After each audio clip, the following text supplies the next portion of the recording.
Preppy Radio, this is Chiara Nicoletti from the 36th edition of Torino Film Festival. I'm in company of Jason Reitman, who's here to present as the opening film, The Front Runner. So welcome, Jason. Thank you so much. Thank you. Thanks for having me. So first of all, my first question is, what's the chance of analyzing a particular change in the history of politics in the USA, but in general, that made you want to do this film? Well, this came to me first as a Radiolab episode. Radiolab is a podcast in the U.S. that I'm absolutely obsessed with, and they did a story about Gary Hart, and that really was my introduction to the story. I didn't know it before then. I was 10 years old when this happened, and when I heard it, I just couldn't believe that there was this moment in our recent history when the presumed next president wound up in his alleyway in the middle of the night with these journalists, and nobody knew what to do because no one had ever been there before. And in looking deeper into this story, I found all this connective tissue with all the things that we're talking about today, whether we're talking about gender politics, or where a public life meets a private life, or what the relationship is between a candidate and a journalist. It seemed to speak to all these different things that we're talking about now through the prism of 1987. Here's a question that I wasn't thinking about, but now that you're talking, Yeah. How difficult was it to tackle every sub-theme, like argument, discussion in the same film? Well, this was the thrill of writing and directing this movie. I co-wrote it with Matt Bai, who's a New York Times Magazine and Yahoo News journalist, and Jay Carson, who was the press secretary for Hillary Clinton, and Howard Dean, and Tom Dash was a senator, is that we had all this experience from two people who had been on the battlefield and who understood what it was like to work at a newspaper and at a campaign. So for me, I was just an eager person at the table listening to their stories, and as we found ways to make them part of the movie.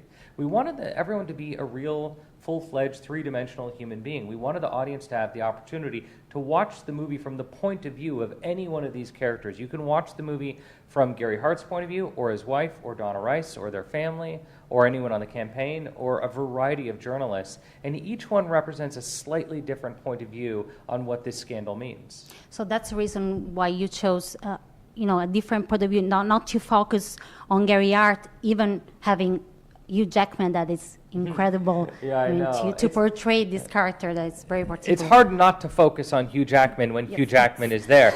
But what we wanted to do was almost use Hugh Jackman as almost not a prop, but this opportunity to look at from the outside. So the movie very much sits on the shoulders of everybody else, and it's interesting to see who each audience member aligns themselves with. There's a big question arising. Is it right to judge a politician from by his private life? Right. And but I have to say that I was wondering about it because if you think, for example, let's talk about Trump. Yeah. His Only personal life could really affect our judgment towards his politics. Yeah. I mean, if you know the person, or if you think you know the person, you could think that he wouldn't behave very good in politics. But what's your, but in Gary Hart's case, it would be the opposite. I mean, look, when you talk about Trump, we're talking about someone who is so indecent as a human being that you can't help but judge him through his behavior. But his behavior is unimaginable, and you can't look at his behavior and not judge the way that he sees women, which is very important.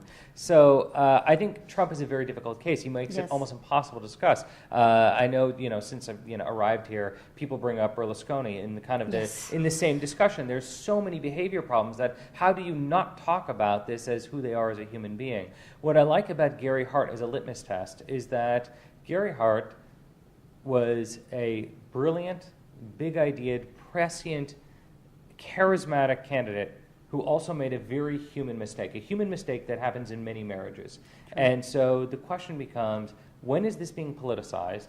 When is this becoming an entertaining story rather than something that actually reveals something about his character and who he is and his presidentiality? Particularly right now in 2018, when everything has become so confusing because our president in the U.S., who I personally disagree with his politics. Some people agree, some people don't. I don't like his politics. But beyond that, how can you approve his behavior as a human being in any possible way?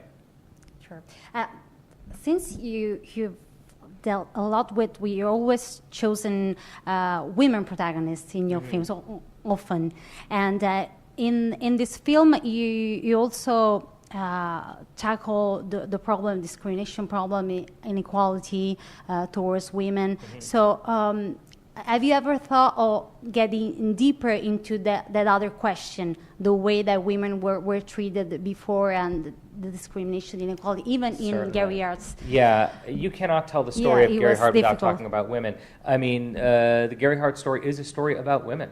Whether we're talking about Donna Rice, who has been portrayed more as an object than a human being and who has not been shown empathy, or Lee Hart, Gary Hart's wife.